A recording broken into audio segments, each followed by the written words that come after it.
രാജാക്കന്മാരുടെ 1-ാം പുസ്തകം 8-ാം അധ്യായം 54-ാം വാക്യം.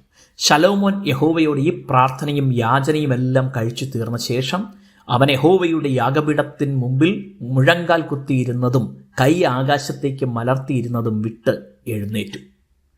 പ്രാർത്ഥന എന്ന പദം നേരിട്ടോ അല്ലാതെയോ 6-ലധികം തവണ ഈ ഭാഗത്ത് നമുക്ക് കാണാം. എത്ര മനോഹരമായാണ് ശലോമോൻ രാജാവ് പ്രാർത്ഥിക്കുന്നത്.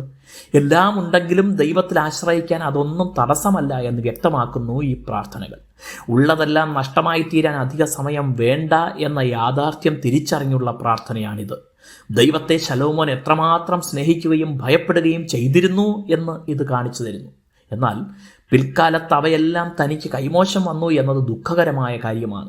ഈ പ്രാർത്ഥനകളിൽ പാപം ചെയ്താൽ സംഭവിക്കുന്ന അനർത്ഥത്തെക്കുറിച്ചും അങ്ങനെ സംഭവിച്ചാൽ എങ്ങനെ ദൈവത്തിലേക്ക് തിരിഞ്ഞ് താഴ്ത്തി പ്രാർത്ഥിക്കണമെന്നും താൻ ആവർത്തിക്കുന്നു. എന്നാൽ തൻ്റെ ജീവിതത്തിൽ ദൈവത്തിൽ നിന്ന് അകന്നിട്ടും പ്രത്യക്ഷമായി ദോഷമൊന്നും ഭവിക്കാത്തതിനാലാകാം ഒരു മടങ്ങിവരവ് തനിക്കുണ്ടായില്ല. അറിവ് തൻ്റെ ആത്മീയ ജീവിതത്തിന് ഗുണകരമായി മാറ്റാൻ തനിക്കായില്ല. തനിക്ക് ചുറ്റും പലരും പ്രതിയോഗികളായി എഴുന്നേറ്റത് ശലോമോനെ മടങ്ങി വരാൻ വിധം ചിന്തിപ്പിച്ചുമില്ല. ദൈവം മുമ്പാകെ മുട്ടുകുത്തുന്നത് തന്നെത്താൻ താഴ്ത്തി സമർപ്പിക്കുന്നതിനെ കാണിക്കുന്നു.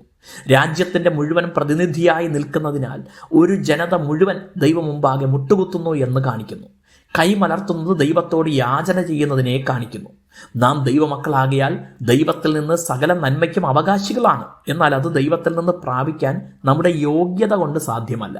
വളരെയേറെ കുറവുകളുള്ള നാം ദൈവമുമ്പാകെ താഴ്മയോടെ അപേക്ഷിക്കുമ്പോൾ തൻ്റെ പുത്രനിലൂടെ നമ്മെ ദർശിച്ച് നല്ല പിതാവായ ദൈവം ആവശ്യമെല്ലാം നടത്തിത്തരും. ഈ പ്രാർത്ഥനയുടെ പിന്നാലെ ശലോമോൻ ജനത്തെ അനുഗ്രഹിക്കുന്നു. ദൈവമുമ്പാകെ മുട്ടുമടക്കി പ്രാർത്ഥിക്കുമ്പോൾ നാം സകല ആശീർവാദവും മുടങ്ങാതെ അനുഭവിക്കും. വിശ്വാസത്തോടെ ആമേൻ പറയാം. ദൈവം നമ്മെ അനുഗ്രഹിക്കട്ടെ.